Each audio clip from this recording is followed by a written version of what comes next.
എല്ലാ പ്രിയപ്പെട്ടവർക്കും നമസ്കാരം. ഇന്നലെ, അതായത് ഒക്ടോബർ 6 ഞായറാഴ്ച, ഭാരതീയ ജനതാ പാർട്ടി മൈനോറിറ്റി മോർച്ച ഉത്തർപ്രദേശിന്റെ ഒരു മീറ്റിംഗ് വാരണാസിയിൽ രുദ്രാക്ഷ എന്ന ഓഡിറ്റോറിയത്തിൽ നടക്കുകയുണ്ടായി. ആ മീറ്റിംഗിൽ പങ്കെടുക്കുവാൻ എനിക്ക് സാധിച്ചു. എന്നാൽ ഇസ്ലാം മതവിശ്വാസികളുടെ ഒരു വലിയ ആശങ്ക വഖഫ് നിയമ ഭേദഗതി ബില്ലുമായി ബന്ധപ്പെട്ട് ഉണ്ട്. ഈ വിഷയത്തെക്കുറിച്ച് വളരെ വ്യക്തമായി മുൻ കേന്ദ്രമന്ത്രി മുക്താർ അബ്ബാസ് നഖ്വി സംസാരിക്കുകയുണ്ടായി. ഇസ്ലാം മത വിശ്വാസികൾക്ക്, അതായത് മുസ്ലിങ്ങൾക്ക്, യാതൊരു രീതിയിലും ഈ ഭേദഗതി നിയമം ബാധകമാകില്ല എന്ന് അദ്ദേഹം കൃത്യമായി പറഞ്ഞു. അതുമാത്രമല്ല, ഇസ്ലാം മതത്തിന്റെ യാതൊരുവിധമായ ആചാര അനുഷ്ഠാന പ്രാർത്ഥന രീതികൾ BJP ഗവൺമെന്റ് ഇടപെടുകയില്ല എന്ന് വളരെ കൃത്യമായി അദ്ദേഹം രേഖപ്പെടുത്തി. ഓരോ രാജ്യത്തും, നമ്മുടെ ഈ ഭാരതത്തിൽ മതങ്ങൾക്ക് സ്വാതന്ത്ര്യമുണ്ട് എന്നും യാതൊരു രീതിയിലും മുസ്ലിങ്ങളുടെ വിശ്വാസത്തെ ഹനിക്കുന്നതല്ല ഈ വഖഫ് നിയമ ഭേദഗതി ബില്ല് എന്ന് അദ്ദേഹം പറയുന്നുണ്ട്. എന്നാൽ പ്രതിപക്ഷം, പ്രധാനമായി രാഹുൽ ഗാന്ധിയുടെ നേതൃത്വത്തിലുള്ള പ്രതിപക്ഷം, ജനങ്ങളെ തെറ്റിദ്ധരിപ്പിക്കുകയും മുസ്ലിം വിഭാഗത്തിൽപ്പെട്ട ആളുകളെ തെറ്റിദ്ധരിപ്പിക്കുകയും ഗവൺമെന്റ് അവർക്ക് വേണ്ടി ചെയ്യുന്ന ഉപകാരങ്ങളെ അത് തെറ്റായ രീതിയിൽ വ്യാഖ്യാനിക്കുകയും ചെയ്യുകയാണ് എന്ന് മുക്താർ അബ്ബാസ് നഖ്വി വളരെ കൃത്യമായി തന്നെ രേഖപ്പെടുത്തി. ഓരോ ഇസ്ലാം മത വിശ്വാസിയും, മുസ്ലിങ്ങൾ, ഈ വീഡിയോ കാണണം എന്ന് ഞാൻ അഭ്യർത്ഥിക്കുകയാണ്. പ്രതിപക്ഷം ആവശ്യമില്ലാത്ത വിവാദങ്ങളാണ് ഉണ്ടാക്കുന്നത്. മറ്റുള്ളവരെ തമ്മിൽ തെളിയിച്ച്, മതങ്ങളെ തമ്മിൽ തെളിപ്പിച്ച് രാജ്യത്ത് അരക്ഷിതാവസ്ഥ നിലനിർത്തുക എന്നുള്ളതാണ് ശ്രീമാൻ രാഹുൽ ഗാന്ധിയുടെ നേതൃത്വത്തിലുള്ള പ്രതിപക്ഷം മുന്നോട്ട് വെക്കുന്ന ആശയം. ഹൈദരാബാദിന്റെ MP ആയ അസുദ്ദീൻ ഒവൈസിയും ഇസ്ലാം മതവിശ്വാസവുമായി ബന്ധപ്പെട്ട് വഖഫ് നിയമ ഭേദഗതി നിയമം അത് മുസ്ലിം സമൂഹത്തെ സാരമായി ബാധിക്കും എന്ന് അദ്ദേഹം പ്രഖ്യാപിച്ചിരിക്കുന്ന ഈ സ്ഥിതിക്ക് എന്താണ് ഇതിന്റെ യാഥാർത്ഥ്യം എന്ന് ഓരോ ഇസ്ലാം മത വിശ്വാസിയും അറിഞ്ഞിരിക്കേണ്ടത് അത്യന്താപേക്ഷിതമാണ്. ഇസ്ലാം മത വിശ്വാസികൾക്ക് ദാനമായി ലഭിച്ചിട്ടുള്ള ഈ ഭൂപ്രദേശങ്ങൾ അത് തിരിച്ചെടുക്കുക, പിടിച്ചെടുക്കുക എന്നുള്ള യാതൊരു ഉദ്ദേശവും ഗവൺമെന്റിനില്ല. അതുമാത്രവുമല്ല, മുക്താർ അബ്ബാസ് നഖ്വി മുൻ കേന്ദ്രമന്ത്രി കൂട്ടിച്ചേർത്തു, ഇന്ന് വരെയും ഇന്ത്യക്ക് സ്വാതന്ത്ര്യം കിട്ടിയതിന് ശേഷം ഇസ്ലാം മതത്തെ, അല്ലെങ്കിൽ ഇസ്ലാം മത വിശ്വാസികളെ എല്ലാ രീതിയിലും സപ്പോർട്ട് ചെയ്തിട്ടുള്ളത് BJP ഗവൺമെന്റാണ്. അതിൻ്റെ അകത്ത് യാതൊരു സംശയവുമില്ല. പ്രധാനമായിട്ടും ട്രിപ്പിൾ തലാഖ് നിയമവുമായിട്ട് ബന്ധപ്പെട്ടും മറ്റ് പല കാര്യങ്ങളും, ഹജ്ജുമായി ബന്ധപ്പെട്ടും മുസ്ലിം സമൂഹത്തോട് നരേന്ദ്രമോദിയുടെ ഗവൺമെന്റ് വളരെ നല്ല സമീപനമാണ് സ്വീകരിക്കുന്നതെന്നും അതിനുവേണ്ടി ഇസ്ലാം മതത്തിന്റെ വിശ്വാസങ്ങളും അവരുടെ ആചാരാനുഷ്ഠാന രീതികൾക്കും യാതൊരു വിധമായ കളങ്കവും ഭാരതത്തിൽ ഉണ്ടാകില്ല എന്ന് ഭാരതീയ ജനതാ പാർട്ടി ഉറപ്പ് നൽകിയിട്ടുണ്ട്. അപ്പോൾ ഇന്ന് ഇസ്ലാം മത വിശ്വാസികളായിട്ടുള്ള ആളുകൾ കൂട്ടത്തോടെ BJPയിലേക്ക് ഒഴുകുകയാണ്. തുടർന്നുള്ള വീഡിയോകൾ നിങ്ങൾ കാണുമ്പോൾ നിങ്ങൾക്ക് അതിനെക്കുറിച്ച് വ്യക്തമാകും. വാരണാസിയിൽ രുദ്രാക്ഷ എന്ന ഓഡിറ്റോറിയത്തിൽ നടന്ന ഈ മീറ്റിംഗിലേക്ക് കടന്നു വന്നത് ഇസ്ലാം മത വിശ്വാസികളുടെ ഒരു വലിയ ഒഴുക്കായിരുന്നു. അത് നേരിട്ട് കണ്ട് മനസ്സിലാക്കിയ ഒരു വ്യക്തി എന്ന നിലയ്ക്ക് വളരെ അടുത്ത് പോയി ഇവരോട് സംസാരിക്കുവാനും പ്രധാനമായിട്ട് ഉത്തർപ്രദേശിന്റെ മന്ത്രി ദാനിഷ് അൻസാരി ആ മീറ്റിംഗിൽ പങ്കെടുത്തിരുന്നു. അതുപോലെ ഉത്തർപ്രദേശ് മൈനോറിറ്റി മോർച്ച സംസ്ഥാന പ്രസിഡന്റ് കുവാർ വാസിദ് അലിയുമായി ഈ വിഷയവുമായി ബന്ധപ്പെട്ട് വളരെ കാര്യമായി സംസാരിക്കുവാനായിട്ട് ഇടയായിത്തീർന്നു. അപ്പോൾ മുക്താർ അബ്ബാസ് നഖ്വി, മുൻ കേന്ദ്രമന്ത്രി, ഈ വിഷയത്തെക്കുറിച്ച് എന്താണ് സംസാരിക്കുന്നത് എന്ന് നിങ്ങളൊന്ന് കേൾക്കുക. അതോടൊപ്പം ഇസ്ലാം മതത്തിൽ നിന്ന്, അതായത് മുസ്ലിങ്ങൾ BJP-യിലേക്ക് ഒഴുകുന്നു എന്നുള്ളതിന്റെ ഒരു ചിത്രം കൂടെ, അല്ലെങ്കിൽ അതിന്റെ ഒരു വീഡിയോ കൂടെ നിങ്ങളെ കാണിക്കുവാൻ ഞാൻ ആഗ്രഹിക്കുകയാണ്. നിങ്ങളൊന്ന് കണ്ടു നോക്കൂ. इस सदस्यता को बढ़ाने के लिए काम कर रहे हैं ऐसे कुंवर भाई साहब, उत्तर प्रदेश सरकार के मंत्री मेरे छोटे भाई दानिश अब्बास साहब, हाजी अकबर अंसारी साहब,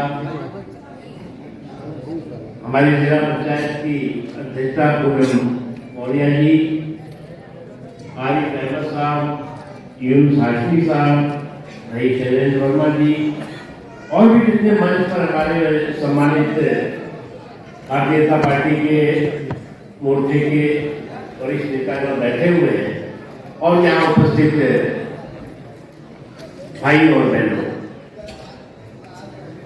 भारतीय जनता पार्टी के बारे में भी जिस तरह से कुंवर वासिद अली ने बताया कि दुनिया की सबसे बड़ी पार्टी है और समाज के सभी वर्गों में भारतीय जनता पार्टी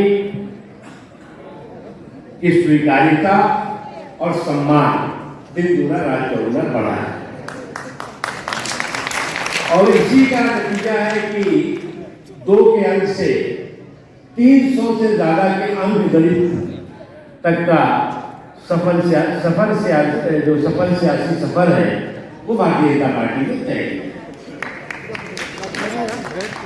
आज पूरी दुनिया के सामने एक बहुत बड़ा संकट और कंटक का माहौल है, उछल पुथल का माहौल है।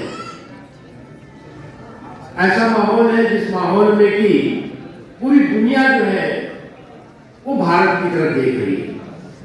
भारत जो है वो आज फिर से एक बार शांति, सुरक्षा और पूरे विश्व के सौहार्द की शक्ति पीठ के तौर से लोग उम्मीद की तरफ से देख रहे हैं। और निश्चित तौर से नरेंद्र मोदी जी जहां पर आज है वो उनकी कर्मभूमि है। आज नरेंद्र मोदी जी की जो मजबूत शख्सियत है, नेतृत्व है, उस नेतृत्व के प्रति आज पूरी दुनिया जिस विश्वास के साथ, जिस उम्मीद के साथ, जिस यकीन के साथ देख रही है, वो हर भारतीय जनता पार्टी के कार्यकर्ता के लिए, हर हिंदुस्तानी के लिए फख्र का विषय है, गर्व का विषय है।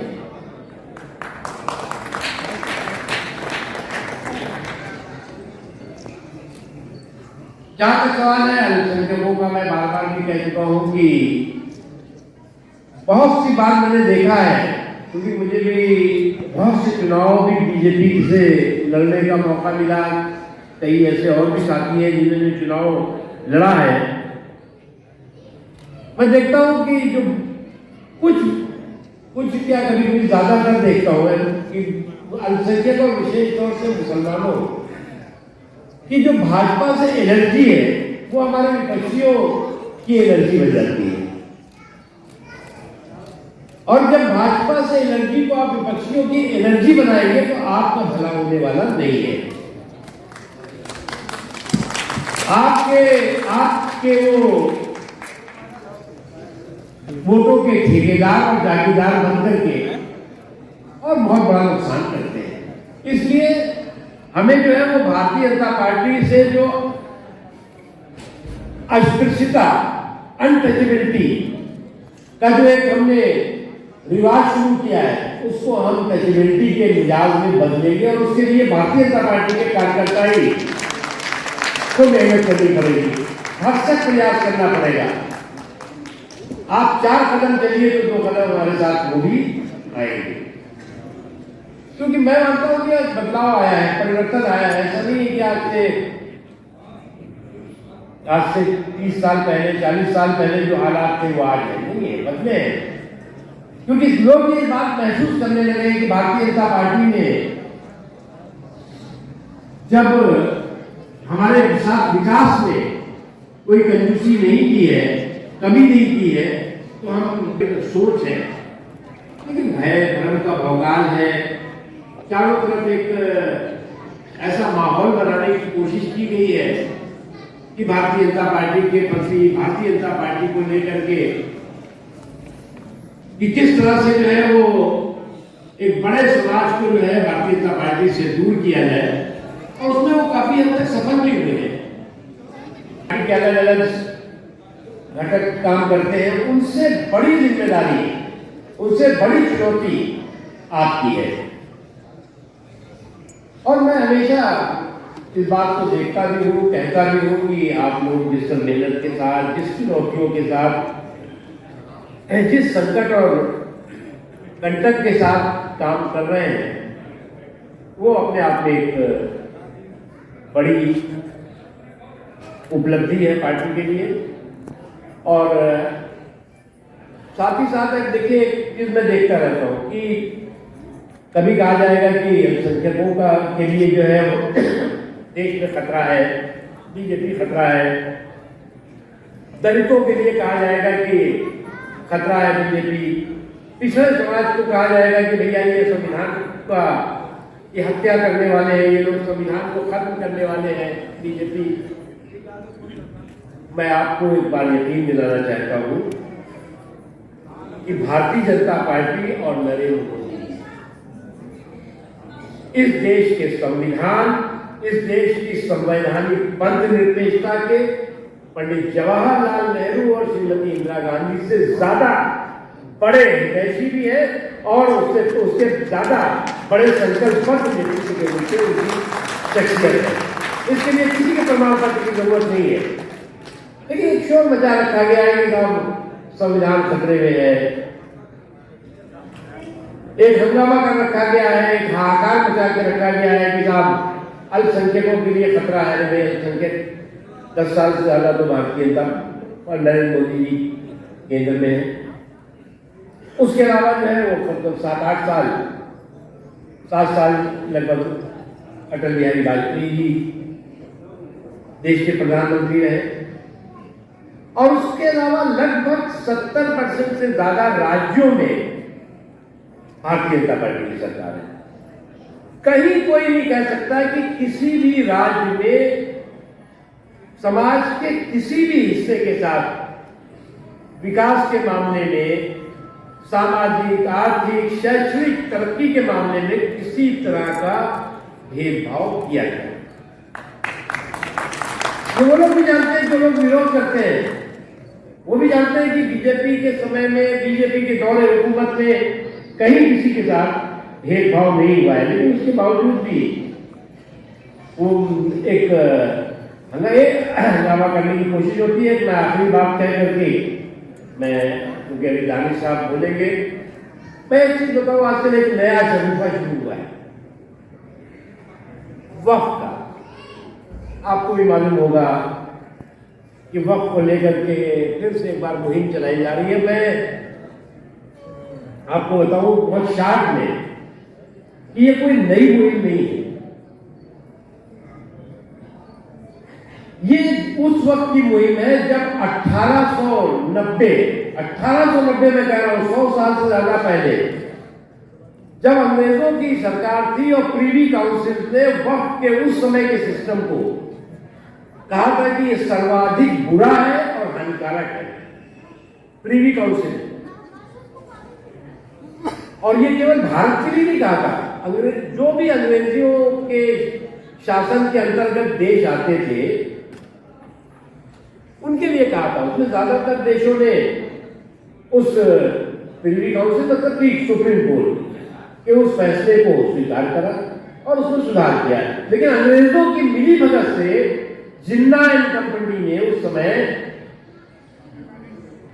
वो फैसले को न स्वीकार किया न सुधार किया, और उसके बाद जो है वो आपने देखा होगा कि अंग्रेजों के एक मिली भगत का नतीजा था कि उसी वक्त जिन्ना जो है वो एक इंपीरियल लेजिस्लेटिव काउंसिल यानी कि जैसे मेंबर ऑफ पार्लियामेंट होते हैं, बस एक कि वो बंबई से उसके वो सदस्य बन गए।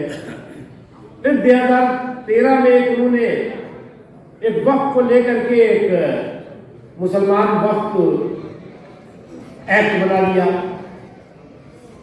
अंग्रेजों के सोची समझी साजिश के तहत। उसमें जो उस समय भी प्रीवी काउंसिल ने और तमाम कोर्टों ने कहा कि भाई आप बनाइए, किसी को कोई आपत्ति नहीं है। उसमें एक पे जिससे आपत्ति थी वक्फ अलल औलाद। उस वक्त रजवाड़े थे, राजा महाराजा थे, नवाब थे, उनकी बेतहाशा संपत्तियां थी जिसे कि वो उस वक्त हो सकता है बचाना चाहते रहे हो।